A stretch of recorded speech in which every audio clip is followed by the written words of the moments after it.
আসসালামু আলাইকুম, কেমন আছেন? আমি মৌসুমী নতুন একটা ভিডিও নিয়ে আবার হাজির হলাম। আর আমার এই মৌসুমী চ্যানেল যারা সাবস্ক্রাইব করছে তাদেরকে অসংখ্য ধন্যবাদ।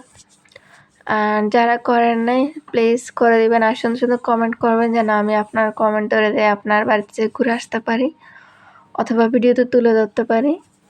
তো আমি কখনো মিষ্টি কুমড়া ফুল খাইনি বা ভাজি করা দেখিনি। তো আজকে নিজের নিজের ইচ্ছায় আজকে ভাজি করতেছি কীভাবে করলে ভালো হয়।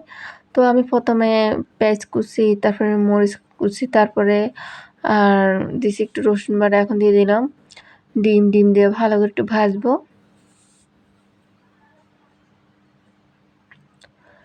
আমার প্রায় ভাজা হয়ে আসছে। তো রেসিপিটা যে এত স্বাদ হয়েছে, দারুণ একটা রেসিপি। আপনারা নেক্সট টাইমে নিজেরা বাসায় করে দেখবেন, দারুণ স্বাদ হয়। তো দিয়ে দিলাম আমি হলদে গুঁড়া আর লবণ।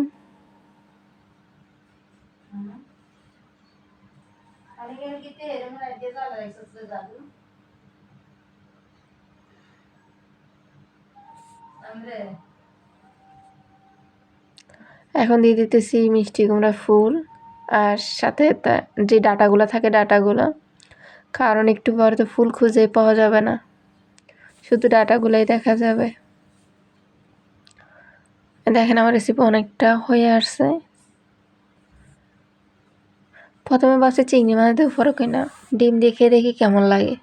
নেক্সট টাইমে চিংড়ি মাছ দিয়ে করা যাবে। এই তো হয়ে গেছে ঝটপট আমার ফুলের রেসিপি। তবে কম সময় লাগে, বেশিক্ষণ সময় লাগে না রেসিপিটা করতে। ভিডিওটা ভালো লাগলে লাইক করবেন, সুন্দর সুন্দর কমেন্ট করবেন, চ্যানেলটা সাবস্ক্রাইব করে দিবেন। ধন্যবাদ।